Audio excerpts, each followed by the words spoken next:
জয় জয় ওম বিষ্ণুপাদ ভক্তি সুন্দর শ্রী গোবিন্দদেব গোস্বামী মহারাজ কি জয়। আসুন ভক্তরা, এই পরিক্রমা আমরা কিভাবে করব তা আমরা এই ভিডিওর মাধ্যমে ছোট করে দেখে নেব। ফেব্রুয়ারি 15, 2024 বৃহস্পতিবার, নিবারণ দত্ত রোড, বিবিরহাট, আমাদের শ্রী চৈতন্য সারস্বত মন্দির থেকে আমরা ভগবানের আরতি সহকারে হরিনাম সংকীর্তন ভক্ত সহযোগে বিদ্যানগর মঠ পরিক্রমা সহকারে হরিনাম সংকীর্তন সহ মহাপ্রসাদ গ্রহণ করে আমরা বাসযোগ সহকারে কলকাতা স্টেশনে উদ্দেশ্যে ট্রেনের জন্য পৌঁছাবো। ভক্তদের কাছে আমাদের অনুরোধ, সকাল 6টা থেকে 7টার মধ্যে আপনারা এই স্থানে প্রবেশ করে আপনাদের টিকিট নাম্বারটি গ্রহণ করে আপনাদের বাসের সিট গ্রহণ করুন এবং এই সিট নাম্বারটি আপনি সঙ্গে রাখবেন, কারণ 6টি থেকে 7টি জার্নিতে এই একই সিট নাম্বার আপনার কার্যকর হইবে এবং আপনার গলায় একটি কার্ড থাকিবে। এই কার্ডটি সর্বদাই আপনার পরিক্রমায় বেরোনোর সময় আপনার গলায় থাকা বাধ্যতামূলক। আমরা প্রতি 20 জন অন্তর একটি করে মনিটর থাকবে। আপনাদের প্রতি 20 জনের মধ্যে একজনকে এই সমস্ত 20 জনের দায়িত্ব সহকারে গ্রহণ করতে হবে। এই পরিক্রমাতে আপনাদের আন্তরিক সহায়তা আমাদের একান্ত কাম্য শুভ পরিক্রমার জন্য। এবং যেসব ভক্তগণ সোজাসুজি কলকাতা স্টেশন থেকে আমাদের সঙ্গে জয়েন হবে, তাদের সকাল 10টার মধ্যে কলকাতা স্টেশনে পৌঁছে নিজের কার্ডটি সংগ্রহ করে নেওয়া বাধ্য।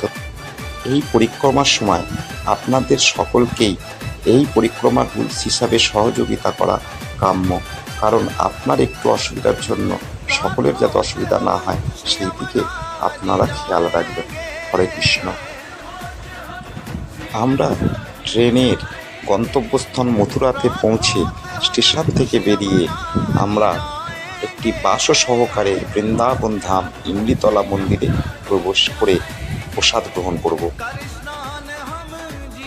প্রসাদ গ্রহণের পরে আমরা যে যার নাম্বার অনুযায়ী আমাদের রুমে প্রবেশ করব। প্রত্যেকটি রুমে আমাদের 5 থেকে 6 জনের মতো অ্যাড করা আছে। প্রত্যেকটি রুমের মধ্যেখানে আপনি পায়খানা বাথরুমটা সঙ্গে পাবেন। আপনাদের যদি কিছু অসুবিধা হয় তার জন্য আমরা ক্ষমা প্রার্থনীয়।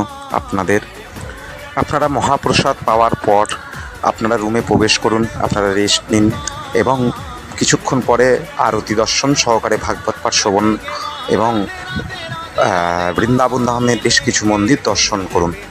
হরে কৃষ্ণ। এবং রাত্রির 9টায় মহাপ্রসাদ গ্রহণ করে আপনার কক্ষে প্রবেশ করুন।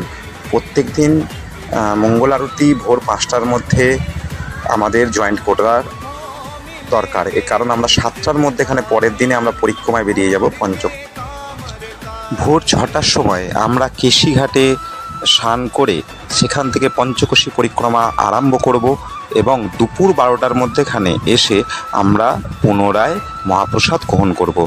এই পরিক্রমা চলাকালীন যেসব মাতাজিরা 55 বছরের ওপরে বা 60 বছরের ওপরে বাবাজিরা আছেন, তাদের কোনো রকম যদি অসুবিধা হয় তারা গাড়ির সাহায্য নিতে পারেন। এই পুরো পরিক্রমাটি অ্যাপ্রক্স 10 থেকে 12 কিলোমিটার, মানে 4 থেকে 5 ঘন্টা সময় লাগে।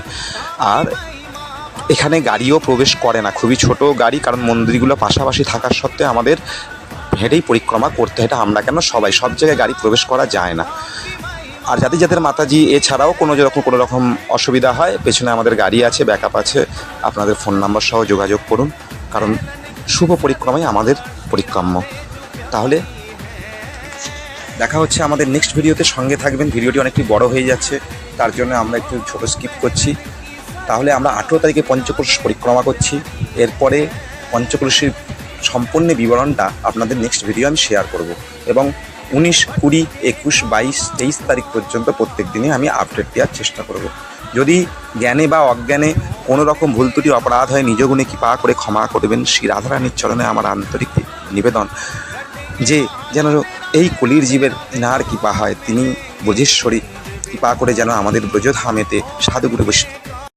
राम नाम के हीरे मोती मैं बिखराऊं गली गली। চলুন আপনাদের শ্রীচরণের দাস বিশম্বর দাস এবং আমরা স্বয়ং মিলে শ্রী রাসেশ্বরীর কাছে প্রার্থনা রাখি যেন এই সাধুগুরু বৈষ্ণবের আমরা দর্শন করতে পারি।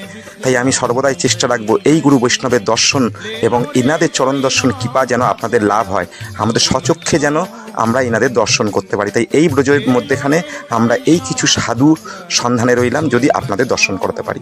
হরে কৃষ্ণ। बोलो राम